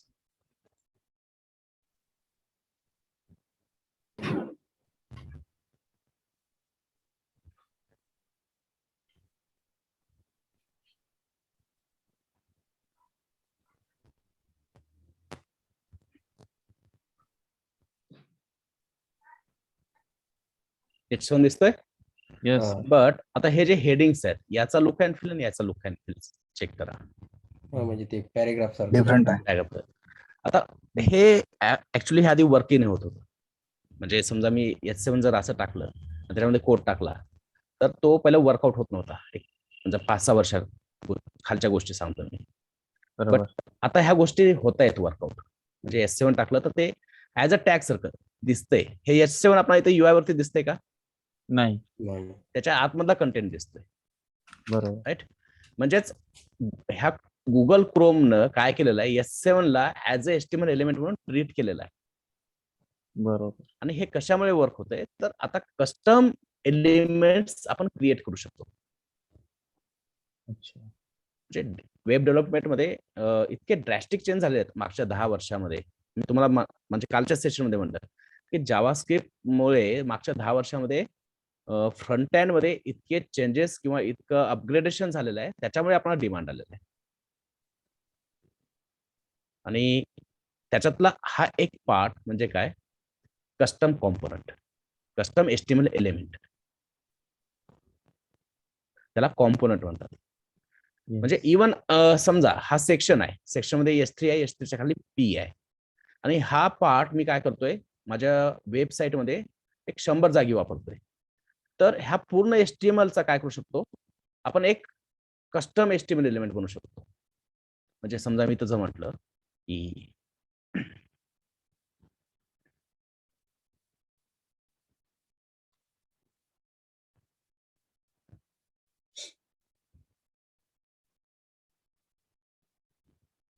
टेस्ट आला टेस्ट. आता बरोबर. रवी नावाचा टॅग असू शकतो, नाही असू शकतो ना. ठीक आहे, H7 मे बी मला माहिती नाही की H7 आलं असेल, मी चुकीचं सांगितलं तुम्हाला H1 थ्रू H6, त्यामुळे H7 रेंडर झालं. पण असं रवी तर इतका काही फेमस नाही की त्याच्या नावावर टॅग बनवलं. बरोबर. आता गोष्टी चेंज झालेल्या आहेत की आपण आपले कस्टम HTML एलिमेंट बनवू शकतो आणि त्यालाच कॉम्पोनंट म्हणतात, वेब कॉम्पोनंट.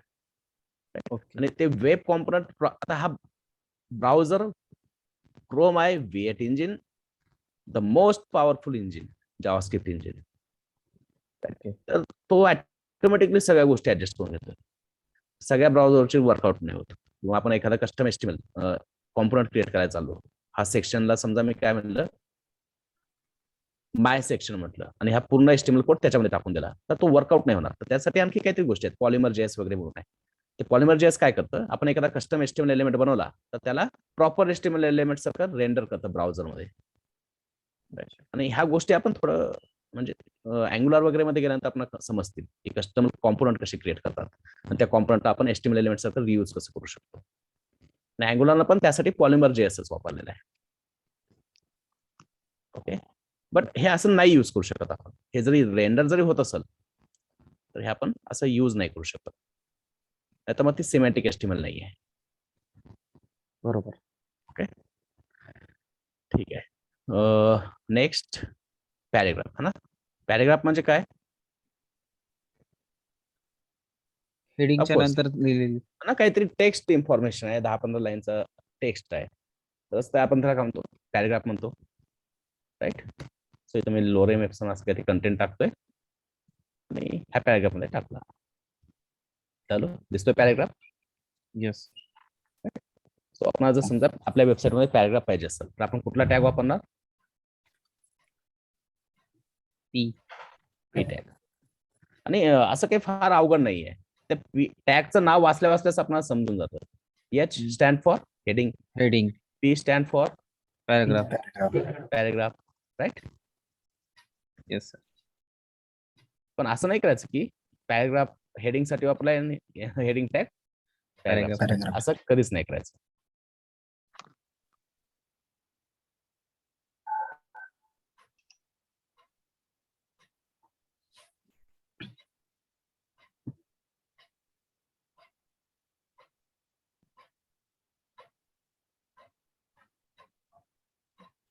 ओके, इथपर्यंत क्लिअर आहे. Yes sir. ओके. आतापर्यंत आपण जे काही एलिमेंट्स बघतोय, HTML टॅग्स बघतोय, ते सगळे कशाशी रिलेटेड आहेत, टेक्स्टशी रिलेटेड आहेत ना. Yes sir. हेडिंग म्हणजे सुद्धा टेक्स्ट आहे, पॅरेग्राफ म्हणजे सुद्धा टेक्स्ट आहे. बरोबर. बरोबर ना. Yes. समजा मला काय करायचं आहे की एक 2च वर्ड आहेत, त्या वर्डला मला काय करायचं आहे, कुठल्या तरी एका कंटेनर मध्ये टाकायचं आहे. तर त्यासाठी आपल्याकडे स्पॅन नावाचा टॅग आहे. Test span. स्पॅन नावाचा टॅग आहे, तो मी कशामध्ये टाकलाय, सॉरी टेक्स्ट स्पॅन नावाचा वर्ड आहे, तुम्ही कशामध्ये टाकलेला आहे, कंटेनर. स्पॅन ह्या टॅग राईट. तर याचा उपयोग कधी म्हणजे जनरली कसा करतो आपण, समजा हा लोरेम एप्सम आहे, ह्या लोरेम एप्सम मध्ये इथं काहीतरी टेस्ट स्पॅन म्हणून काहीतरी एक वर्ड आहे, आणि त्या वर्डला काय करायचं, मला हायलाइट करायचं आहे. आता समजा हा जो पॅरेग्राफ आहे, ह्या पॅरेग्राफला मी CSS अप्लाय केली की बाबा तुझा जो कलर आहे तो ब्ल्यू वॅलेट ठेव. ओके, बट ह्या ब्ल्यू वॅलेट मध्ये इथं कुठेतरी टेस्ट स्पॅन आहे, कुठे आहे दिसते का? अच्छा, मी सेव्ह नाही केलं. अच्छा, टेस्ट स्पॅन दिसतोय. ह्या पॅरेग्राफचा पूर्ण पॅरेग्राफचा कलर काय, colour is blue valet and ठीक आहे, इतकंच ठीक आहे. बट याच्यामध्ये हा जो टेस्ट स्पॅन आहे, हा वर्ड मला काय करायचा आहे, हायलाइट करायचा आहे. हायलाइट म्हणजे त्याला थोडं बोल्ड करायचं आहे, बरोबर ना. तर तो कसं करणार, कारण आपण जी काही CSS लावतोय ते पूर्ण पॅरेग्राफ लावणार, बरोबर. म्हणजे त्याचा फॉन्ट साईज, त्याचा कलर आपण पॅराग्राफला टाकला तर पूर्णच टेक्स्टला लागल. बरोबर. मग जो वर्ड हायलाइट करायचा आहे तो आपण कशामध्ये टाकला, स्पॅन मध्ये. स्पॅन मध्ये. आणि आपण काय म्हणणार, पॅराग्राफ मध्ये जो काही स्पॅन आहे त्याचं फॉन्ट वेट जे आहे ते काय कर, बोल्ड. झाला बोल्ड हा. Yes. किंवा आपण याला म्हटलं फॉन्ट साईज थोडीशी लार्ज करूया अशी. थोडा तो तितकाच वर्ड काय झालेला आहे, तितकेच 2 वर्ड काय झालेले आहेत, हायलाइट झालेले आहेत. Yes sir. सो अशा काही सिनारिओ मध्ये आपण काय यूज करतो, पॅराग्राफ मध्ये पॅराग्राफ नाही टाकणार, पॅराग्राफ मध्ये काय टाकणार, स्पॅन. ओके, तर समजा CSS अप्लाय करायचे, माहिती नाही आपल्याला CSS कशी आहे, तर मी तर स्टाईल टाकलं. स्टाईल इज इक्वल टू, आपण काय CSS टाकली होती हो याला, ब्ल्यू वॅलेट. येस, ठीक आहे, ब्ल्यू वॅलेट म्हटलं, झाला पूर्ण ब्ल्यू वॅलेट. बट हा जो स्पॅन आहे, हा स्पॅन काय करायचा आपल्याला, हायलाइट करायचं आहे. म्हणून याचं फॉन्ट वेट जे आहे ते काय म्हटलं, boulder and semicolon font size 22 pixel. झाला हायलाइट. ओके, आपण याचे पण वेगवेगळे आपले सेशन्स असतील की CSS कसं वर्कआउट होते, कसं बाइंड करू शकतो आपण, CSS कसं अप्लाय करणार, है ना. म्हणजे आपण ते विदाउट CSS यूज करता याच्यामध्ये HTML च्या कोडिंग मध्ये करू शकतो. म्हणजे ही CSSच आहे. CSS आहे, बट आपण HTML च्या याच्यामध्ये हा, यूज केलं ना. HTML फाईल करू मध्ये शकतो केलेलं ना HTML आणि CSS. येस, HTML च्या टॅग मध्ये पण आपण त्याला हे करू शकतो, स्टाईल अप्लाय करू शकतो बरोबर. डायरेक्टली त्याच्यामध्ये लिहून, राईट. त्यासाठी आपण हे स्टाईल नावाचं कीवर्ड वापरलंय.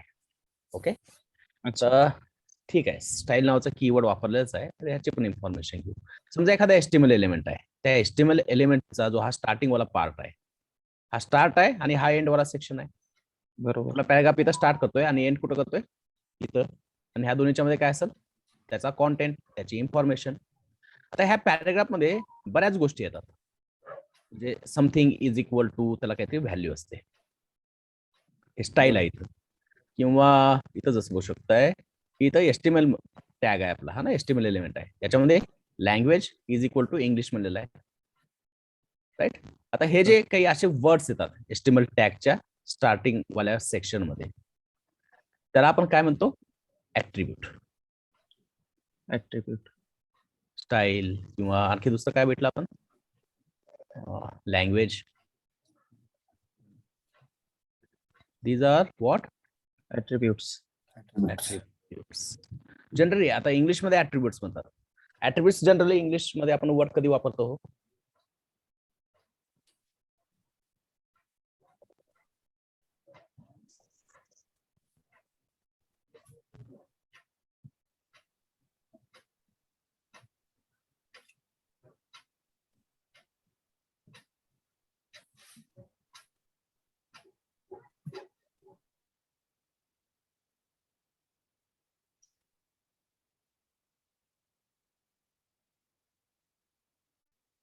ओके, ठीक आहे. काही प्रॉब्लेम नाही. त्याला मी कमेंट करतो. ऍट्रिब्यूट म्हणजे काय? ते हे जे ऍट्रिब्यूट आहेत आपण ज्या HTML एलिमेंट वरती बाइंड केलेले आहेत त्या एलिमेंट बद्दल काहीतरी इन्फॉर्मेशन देतात. हे जे ऍट्रिब्यूट आहेत जे आपण कोणावरती बाइंड केलेलं आहे हो, ह्या HTML एलिमेंट वरती. कुठला HTML एलिमेंट आहे आपला? हा पॅरेग्राफ. तर त्या पॅरेग्राफ बद्दल ते काहीतरी इन्फॉर्मेशन सांगतंय ब्राउझरला. आता हा जो स्टाईल ऍट्रिब्यूट आहे त्या पॅरेग्राफ बद्दल काय इन्फॉर्मेशन सांगतोय ब्राउझरला? कलर आणि Yes. फॉन्ट बद्दल. नाही, इथं आपण स्टाईल मध्ये काय टाकलंय? Color. कलर्स टाकलाय ना. हा. तर तो काय म्हणतोय की हा स्टाईल ऍट्रिब्यूट काय म्हणतोय ब्राउझरला, दादा हा जो पॅरेग्राफ टॅग आहे त्याला काय कर, हा कलर तू अप्लाय कर. बरोबर. ऍट्रिब्यूट म्हणजे काय? काहीतरी इन्फॉर्मेशन आहे त्या पॅरेग्राफ त्या एलिमेंट बद्दल ज्याच्यावरती आपण बाइंड केलेलं आहे, ती इन्फॉर्मेशन ते ब्राउझरला सांगतात. आता हा स्पॅन आहे. स्पॅन वरती पण आपण स्टाईल ऍट्रिब्यूट यूज केलेला आहे, राईट? तर स्टाईल ऍट्रिब्यूट हा इथला स्टाईल ऍट्रिब्यूट काय म्हणतोय, मी स्पॅन वरती बाइंड आहे आणि मी ज्या स्पॅन वरती बाइंड आहे त्याचा जो कॉन्टेंट आहे त्याला काय कर, बोल्ड कर आणि त्याचा साईज काय कर, 32 पिक्सल 22 पिक्सल 22 सेट कर, पिक्सल. राईट? सो ऍट्रिब्यूट म्हणजे काय? It gives some information about the HTML element to the browser. Attribute म्हणजे काय? It gives some information. meta Information. right? Some meta information about the HTML element to the browser. Okay.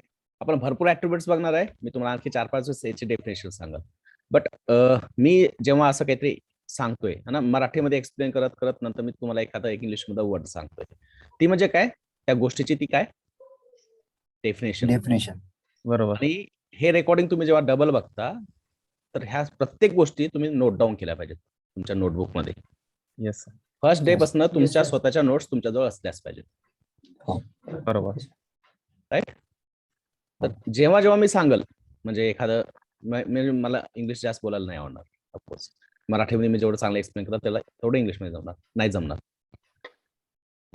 But मी एखादा sentence सांगतोय एखाद्या गोष्टीबद्दल information, तर ती definition असणार आहे आणि ते तुम्हाला 100% इंटरव्ह्यू मध्ये महत्वाची आहे. मराठीमध्ये एक्सप्लेन करून मला नंतर इंग्लिशमध्ये सांगायची गरज नाहीये, नाही तर हा ना. सो ऍट्रिब्यूट म्हणजे काय?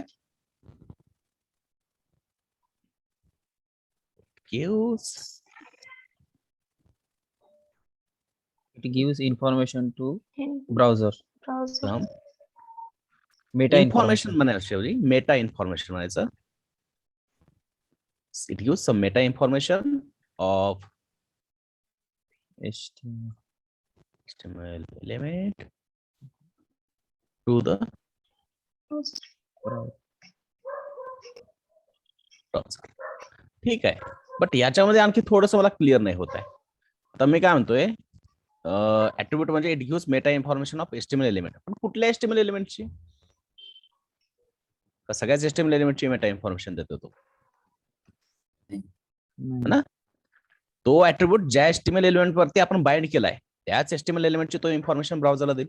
बरोबर. तर आपण याला थोडंसं अपडेट करू शकतो आणखी. काय म्हणू शकतो?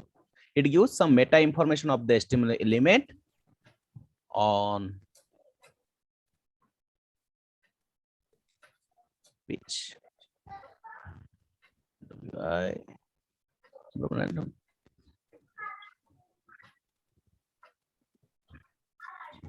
on which it is bind. It gives some meta information of the HTML element. Attribute काय करतोय? तो HTML एलिमेंट ची इन्फॉर्मेशन देतोय, पण कुठल्या HTML एलिमेंट ची? ज्या HTML एलिमेंट वरती आपण त्याला बाइंड केलेलं आहे to the browser. Okay, yes sir. ठीक आहे. सो हेडिंग झालं, पॅराग्राफ झालं, महत्वाचे 2 पार्ट आपले झालेले आहेत. ओके, आपण बऱ्याच वेळेस असंही बघतो की मी एखाद्या वेबसाईट वरती गेलो आणि मी वेबसाईट वरती गेल्यानंतर मी याला समजा क्लिक केलं तर मी दुसऱ्या वेबसाईट वरती जातो. बरोबर. है ना, एका वेबसाईटवरून दुसऱ्या वेबसाईट किंवा एका वेब पेजवरून आपण दुसऱ्या वेब पेजवरती जातो. बऱ्याच वेळेस असं होतं. म्हणजेच ती गोष्ट करण्यासाठी पण काय असलं पाहिजे हो, एखादा HTML एलिमेंट असला पाहिजे. बरोबर. बरोबर ना. Yes sir. आणखी पण आवाज नाही कोणाचा. ठीक आहे, आपण 2-3 दिवस वाट बघू, नाही तर मग स्विगीवरती ऑर्डर करायला सगळं. सो एका पेजवरून दुसऱ्या पेजवरती जायचं आहे आपल्याला, किंवा एका वेबसाईटवरून काय करायचं आपल्याला दुसऱ्या वेबसाईटवरती जायचं आहे. तर त्यासाठी आपण वापरतो कुठला टॅग, अँकर टॅग. Anchor tag.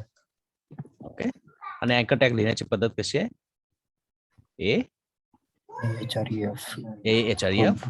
म्हणजे इथं पण काय आलाय आता, HRF काय असला पाहिजे हो,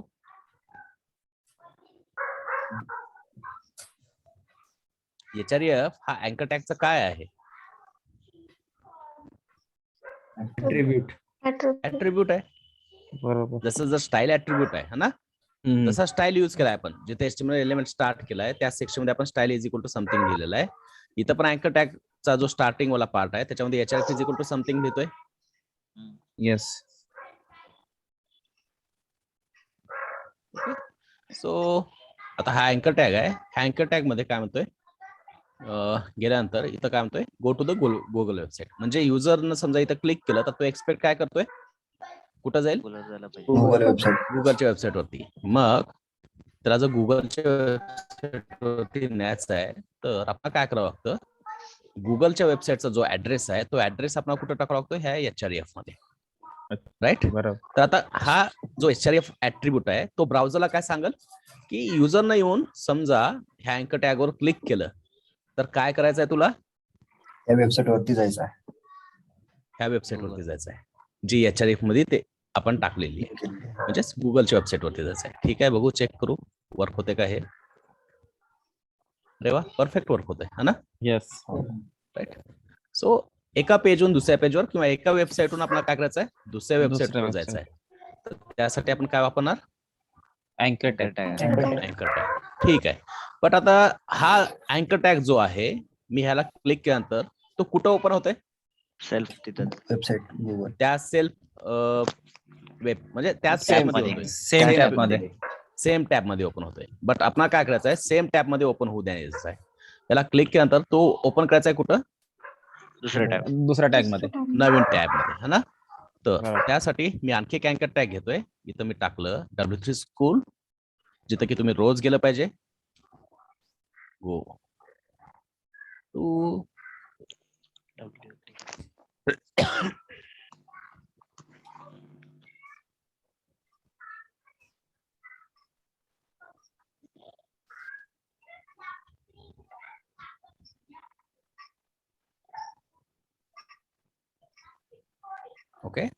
बट ही लिंक मी जर क्लिक केली तर ती मला नवीन टॅब मध्ये ओपन करायचं आहे. तर त्याच्यासाठी पण मी काय करतोय, एक नवीन ऍट्रिब्यूट यूज करणार, अँकर टॅगचं टार्गेट. आणि टार्गेट मध्ये व्हॅल्यू टाकणार ब्लँक. हो ना. अँकर टॅग वरती दोन ऍट्रिब्यूट भेटले आपण, एक आहे HREF, एक आहे टार्गेट. टार्गेट. HREF ऍट्रिब्यूट काय करतं, त्याला क्लिक केल्यानंतर कुठल्या वेबसाईटवरली आपण जायला पाहिजे त्याची बरोबर. इन्फॉर्मेशन ब्राउझरला देतं. आणि टार्गेट ऍट्रिब्यूट काय करतं, ह्या अँकर टॅगचं बिहेवियर कसं असलं पाहिजे, म्हणजे क्लिक केल्यानंतर तो सेल्फ टॅब मध्ये म्हणजे सेम टॅब मध्ये ओपन व्हायला पाहिजे का नवीन टॅब मध्ये ओपन व्हायला पाहिजे, बरोबर. याची इन्फॉर्मेशन चेक करू ब्राउझरला जाऊन. विजिट w3schools.com डेली क्लिक केलं, कुठं सुरू झाला तो, नवीन टॅब मध्ये आला. आता आपला पेज जसंच्या तसं आहे. राईट. तर आपल्याला रिडायरेक्शन करायचं आहे, म्हणजे एका पेजवरून दुसऱ्या पेजवर, एका HTML पेजवरून दुसऱ्या HTML पेजवर जायचं आहे, किंवा एका वेबसाईटवरून दुसऱ्या वेबसाईट. वेबसाईट. तर कुठला टॅग वापरणार आपण, अँकर. टार्गेट. अँकर टॅग. आणि आता हे टार्गेट हे वापरायचं का नाही वापरायचं, किंवा म्हणजे हे कसं वापरायचं, हे सगळं कशावरती डिपेंड आहे, आपली रिक्वायरमेंट वरती डिपेंड आहे. रिक्वायरमेंट. बरोबर. है ना. आपल्या डिझाईनची काय रिक्वायरमेंट आहे, सेम पेज वरती सेम टॅब मध्ये पाहिजे का तो दुसऱ्या नवीन टॅब मध्ये ओपन करायचा आहे.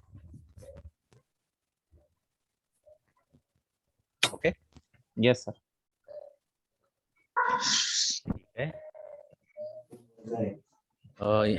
इथपर्यंत काही डाऊट आहे, काही क्वेश्चन आहे? नाही. सर हा येस. सर एक डाऊट होतं. हा येस अक्षय. सर जसं आपण ते लिहिलं अँकरच्या आतमध्ये की एक आपण गुगलचा ऍड्रेस दिला त्यानंतर हा W3 स्कूलचा दिला ते दोन्ही हा. एका सेम लाईन मध्ये आला म्हणजे. येस, आपण बघणार आहे ते. अच्छा. पण क्वेश्चन विचारायचे है ना. बरं. 100% आपण मला हे कशामुळे होतं की HTML चे जे एलिमेंट्स आहेत ते दोन टाईपचे, एक असतात ब्लॉक, एक असतात इनलाईन. अच्छा. तर इथं आपण हेडिंग टाकलं तर सेपरेट लाईन लागले, बरोबर. पण आपण अँकर टॅग टाकलं तर एका ते सेपरेट लाईन नाही, एकाच लाईन वरती जात आहेत है ना. हा. तर हे बिहेवियर आहे ते टॅगचं, आणि ऑफकोर्स ते 1-2 दिवसामध्ये आपण डिस्कस करणार आहे. बर. ओके. इथं काही क्वेश्चन आहे? नाही. नाही. क्लिअर. तर HREF म्हणजे काय होतं? चलिए, कोण सांगतंय? एका वेबसाईटवरून दुसऱ्या वेबसाईट मध्ये जाण्यासाठी पण आहे. अच्छा. ऍक्च्युली हायपरलिंक रेफरन्स म्हणतात त्याला, अच्छा. Hyperlink. आणि त्याचं काम जे की आता सांगितलं की एक म्हणजे आपण पर्टिक्युलर Particular लिंक वरती जायचं क्लिक केल्यानंतर, तर आपण त्याला काय म्हणणार, त्या HRF मध्ये त्या लिंकचा ऍड्रेस टाकणार. ओके. So Yes, sir. याच्यामध्ये काही डाऊट आहे, काही क्वेश्चन आहे? नाही सर. ठीक आहे. सो आता पण आपण काय भेटलं की H1 पासून H6 पर्यंत टॅग्स भेटले जे हेडिंग साठी आहेत. त्याच्यानंतर पॅराग्राफ साठी P टॅग भेटला, त्याच्यानंतर स्पॅन टॅग पण भेटला, त्याचा एक यूज केस पण भेटला, आपण कशा प्रकारे तो यूज करू शकतो. देन वी हॅव सी अँकर टॅग. अँकर टॅग. अँकर टॅग एका पेजवरून दुसऱ्या पेजवर किंवा एका वेबसाईटवरून दुसऱ्या वेबसाईटवर जायचं असेल तर आपण यूज करतो. राईट. सर हा येस. एक क्वेश्चन होता, तुम्ही ते अँकर टॅग अँकरच्या खाली ते हे टाकले ना वेबसाईटचं नाव, आणि खाली दुसरी वेबसाईटचं नाव टाकलंय, हा. आणि ते साईडला टार्गेट इक्वल टू ब्लँक, ते काय म्हणजे Okay. ते त्या वेबसाईट मध्ये कसं काय आलं आणि वरती कसं काय नाही Yes. दुसऱ्या वेबसाईट? ओके. आता बघा, ही गो टू गुगल आहे. मी ह्या वेबसाईटला म्हणजे ह्या लिंकला क्लिक केलं तर वेबसाईट कुठं ओपन होते? त्याच बरोबर. tab. वेबसाईट. सेम टॅब मध्ये होते, राईट. बरोबर. बट मी जर समजा visit w3school.com डेली म्हटलं तर ती कुठल्या टॅब मध्ये ओपन होते? डिफरंट टॅग मध्ये. नवीन टॅब मध्ये. आणि हे कशामुळे होते? टार्गेट ऍट्रिब्यूट मध्ये. इथं बाय डिफॉल्ट आपण इथं टार्गेट नाही टाकलं तर बाय डिफॉल्ट टार्गेटची व्हॅल्यू काहीतरी असते.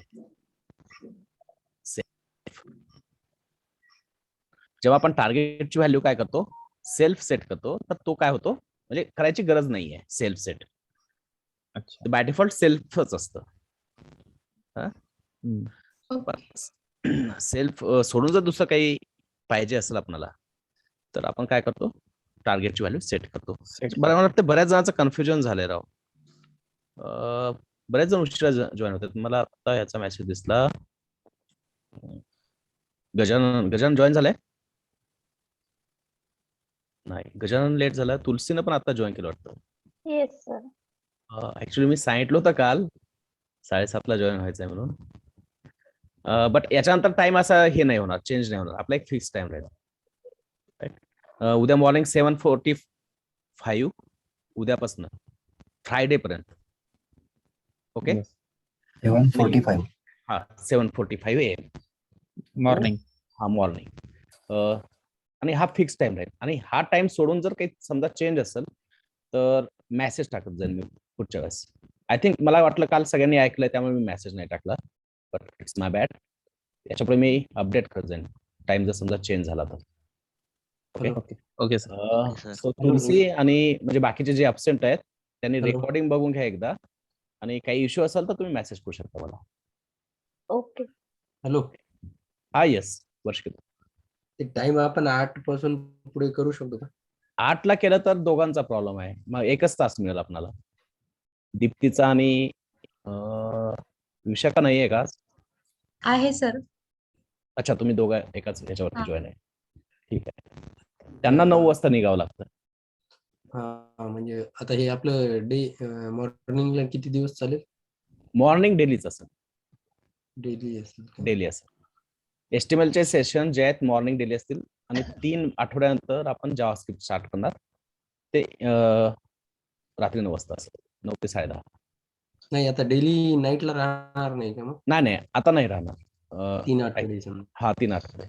कारण 3 आठवडे आपण जावास्क्रिप्ट स्टार्ट नाही करू शकत. HTML थोडं आपला बेसिक आला पाहिजे, एखादा डिझाईन बनवला पाहिजे. आणि 3 आठवडे हे माझं म्हणजे एस्टिमेटेड टाइम आहे. ते डिझाईन तुमच्याकडून मला आलं पाहिजे, प्रत्येकाचा ईमेल आला पाहिजे, तरच आपण जावास्क्रिप्ट पुढे स्टार्ट करणार आहे. ओके. ओके. उद्या सकाळी राहील का मग? हा, Monday ला? येस. ठीक. म्हणजे ऍक्च्युली आपला एक वीकली ऑफ असतो. बेसिकली बाकी बॅचला मंडे असतो. तुम्हाला जर वाटतं की तुमच्या मनावर ठेवायचं एखादं weekly off, Monday to Friday, of course Saturday Sunday weekly off नसणार आहे. त्या दिवशी आपल्याला जास्त टाइम मिळतो. बरोबर.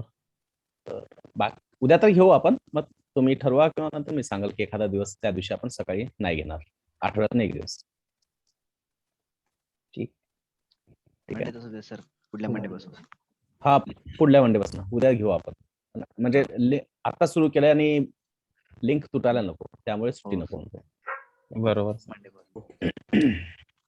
ठीक.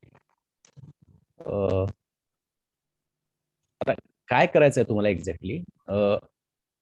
आपला म्हणजे हे क्लास असेल, बाकी तुम्ही क्लासेस बघत असतात, बट आपली शाळा आहे. राईट. कुठल्या गोष्टीला कॉम्प्रोमाइज आहे? होमवर्कला कॉम्प्रोमाइज नाही आहे. म्हणजे मी जे तुम्हाला कमिटमेंट केलंय की तुम्हाला जॉब मिळेल, ते ह्याच्याच बेसिसवर. तुमची प्रेझेंटली 95% असले पाहिजे, तुमचे टास्क 95% सबमिट झाले पाहिजे. आणि टास्क काय असतात? समजा मी एक आता H1 H2 3 असे काही टॅग्स क्रिएट केले. इथं समजा मी स्टाईल वापरलाय ना. आता एक एक्झाम्पल आहे तुमच्या डोळ्यासमोर. बरोबर. असंच एक्झाम्पल तुम्हाला करायचे. पॅराग्राफचे 5 एक्झाम्पल, H1 H2 H3 त्याला पण स्टाईल अप्लाय करा. त्याचे H1 चे 5 एक्झाम्पल, H5 चे, H1 H2 पासून H6 पर्यंतचे 5 एक्झाम्पल, किंवा इथं अँकर टॅग आपण वापरतोय. तर अँकर टॅग तुम्ही 5 क्रिएट करा वेगवेगळ्या वेबसाईटवरती. त्याला ओपन करून बघा. म्हणजे काय म्हणतात, रिडायरेक्ट करून बघा. वेगवेगळ्या वेबसाईट आहेत, भरपूर वेबसाईट आहे. करेक्ट. आणि बरोबर. हे जे हे सगळ्यात पहिल्यांदा नोटपॅड वरती लिहायचं आहे. ओके. ओके. आणि तो मेल करायचा आहे ना. मी तुम्हाला मेल शेअर करेन सेशन नंतर 10 मिनिटांमध्ये. देन जो काही म्हणजे तुमचा आउटपुट करेक्ट आला हे तुम्हाला माहिती झालं, तर तुम्ही जे काही टास्क लिहिलेला आहे तो तुम्हाला नोटबुक वरती लिहायचा आहे. आणि हे मॅन्डेटरी आहे. बरोबर. आणि त्याच्या नंतर आपल्या मोबाईलमध्ये स्कॅनर असतो, PDF converter. Yes, sir. PDF convert करून व्हॉट्सअपवरती टाकायचं. ग्रुपवर की पर्सनल? कुठेही चालतं, ग्रुपवरती टाकलं तर काय फरक नाहीये ना. आता समजा अक्षर लिहितोय, तर अक्षर नोटबुकवरती अक्षर नाव टाकायचं. बरं. मग ते PDF कोणी दुसरं नाही वापरू शकणार. स्कॅन हा. केलं म्हणजे करायचं होतं करू शकतात. डाउनलोड केलं, पेंट मध्ये ओपन केलं, काढलं. तुम्ही स्वतःला फसवताय. हँड रायटिंग समजाल ना सर? हा, हँड रायटिंग नाही. तुम्ही कोड पाठवाला, मी लगेच सांगतो तुम्ही कोणाचा कोड कॉपी केलेला आहे. बरोबर. तर डिझाईन पाठवतात, बऱ्याच बॅच मध्ये काही जण असतात, म्हणजे प्रॉब्लेम असतात, वर्किंग आहेत आणि पाठवणं होत नाही. म्हणजे जाणून बुजून कोणी करत नाही, आपण तेवढे मॅच्युअर आहे. पण काही काम असतात, काही जण जॉब करतात, नाही होत, तर ते काय करतात, यार मी थोडं बिझी आहे कामामध्ये, तुझा कोड दे. मी लगेच त्याला सांगतो तू त्याच्याकडून मेल घेतलाय मागून. एवढा एक्सपिरियन्स आहे समजू शकतो. तसं नका करू, वेळ घ्या. समजा तुम्ही वर्किंग आहे त्यांच्यासाठी म्हणतोय, पण जे दिवसभर फ्री आहेत त्यांना मात्र काही एक्सक्यूज नाहीये. आपल्या सेशनच्या आधी सगळा सबमिट झाला पाहिजे टास्क. बरोबर. आणि जे हे टास्क कम्प्लीट करतात 100% त्याचं म्हणजे व्यवस्थित आउटपुट येतं. ओके. Yes sir. ठीक आहे, आपण थांबू इथं, उद्या कंटिन्यू करू सकाळी. सर एक क्वेश्चन हा येस, क्वेश्चन कधी विचारायचे? मग सर जसं आता आपण हा टॅग्स वगैरे लिहिल्यानंतर हा, त्याच्यानंतर ते सेव्ह केलं एक्झिक्यूट, तो आपण तो कोणता हे टाकतो ऍड्रेस वेब ब्राउझरवर? हे बघ, आता तुला समज कुठल्या वेबसाईट ओपन करायचं आहे, सपोज मी म्हणतोय medium.com. मी medium.com ओपन केलं इथं आणि बरोबर. इथं जाऊन मी काय करणार, फक्त याला कॉपी करून घेणार. तो ऑटोमॅटिकली जे पाहिजे ते आपल्याला आणून देतो.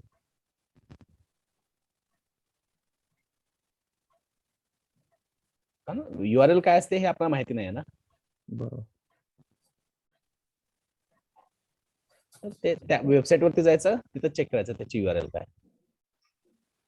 मीडियम वरती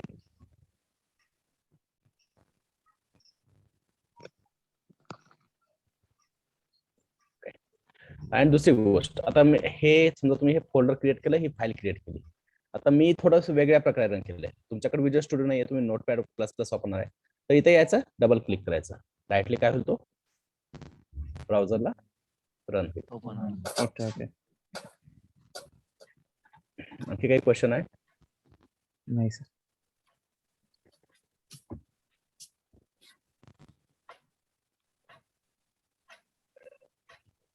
ओके. आणि तुमचा जे ईमेल आयडी आहे आणि ज्या ईमेल आयडीने तुम्ही युट्यूबला काय केलेलं आहे, लॉग इन केलेलं आहे, बरोबर.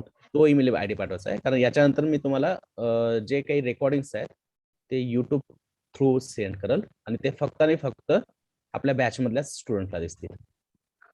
तर तुम्हाला तो ईमेल आयडी सेंड करायचा आहे जो तुम्ही युट्यूब वरती यूज करताय लॉग इन करून, तरच तुम्ही ते व्हिडिओ ऍक्सेस करू शकता, अदरवाईज नाही. बरोबर. राईट. सो सेशन झाल्यानंतर ईमेल आयडी सेंड करा मला सगळ्यांच्या. ठीक आहे. आणि मी ईमेल आयडी सेंड करल ज्या ईमेल वरती तुम्हाला हे टास्क पाठवायचे रोजचा डेली होमवर्क. ओके ठीक आहे. थांबू इथंच, मग उद्या सकाळी भेटू 7:45 ला, है ना? Yes sir. वर्षिका, तू काही प्रॉब्लेम आहे 7:45 ला? नाही ठीक आहे, ओके करू अरेंज. ठीक आहे. ओके चलो बाय. काही okay sir. Okay good night.